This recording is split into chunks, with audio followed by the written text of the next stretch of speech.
कावेरी आवास पर मिले और कहा यह जा रहा है कि हाईकमान के दखल के बाद ये मुलाकात बेहद अहम थी। लेकिन बड़ा सवाल यह है कि क्या वाकई एक नाश्ते ने कर्नाटक की राजनीति का पूरा तनाव खत्म कर दिया है या भी कुछ और बाकी है। रिपोर्ट देखिए।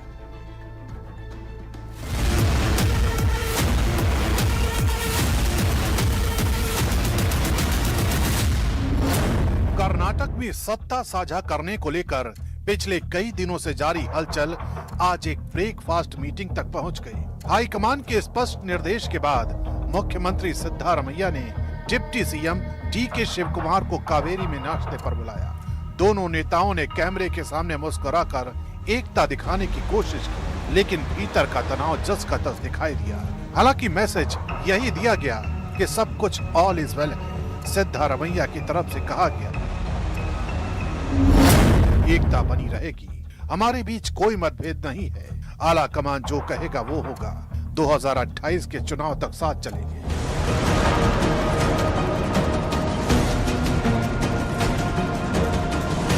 सिद्धारमैया ने भले ही मुद्दे को हल्का बताने की कोशिश की, लेकिन डी.के. शिवकुमार की बॉडी लैंग्वेज और हालिया बयान कुछ और संकेत दे रहे हैं। वो लगातार कहते रहे जो हाई कमान कहेगा वही करेंगे। डी.के. शिवकुमार कहते हैं लोगों के भरोसे और सिद्धारमैया की सोच के दम पर सरकार मजबूती से काम कर रही है। विपक्ष का सामना करने की रणनीति भी तैयार है। हाई कमान ने जो कहा मैंने मान लिया, अगर इंतजार करने को कहा तो मैंने इंतजार किया, आगे भी वही करेंगे। डी.के. शिवकुमार का दावा है कि पार्टी में कोई गुटबाजी नहीं है। वे खुद को पार्टी का वफादार सिपाही बताते हुए कहते हैं कांग्रेस को 2028 में फिर से सत्ता में लाना हमारा लक्ष्य है।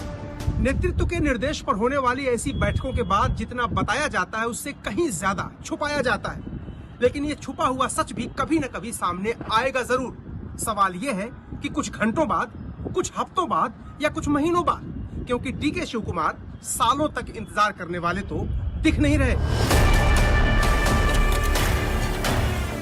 कर्नाटक की राजनीति में ये लाइन सिर्फ सम्मान नहीं बल्कि इंतजार का इशारा भी मानी जा रही है, खासकर 2025 की वादा कुर्सी बहस के बीच। इसी विवाद और डैमेज कंट्रोल के बीच शिवसेना उद्धव गुट की सांसद प्रियंका चतुर्वेदी भी सामने आई। उन्होंने कहा विवाद को मीडिया ने जरूरत से ज्यादा बढ़ा दिया।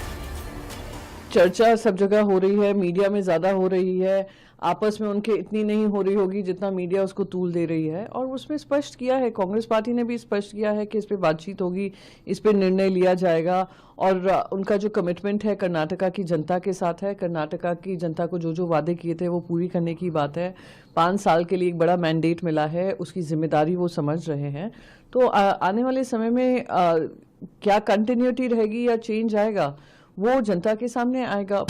तो क्या ब्रेकफास्ट मीटिंग ने कर्नाटक की राजनीति को शांत कर दिया? साफ ये है तनाव दब गया, खत्म नहीं हुआ।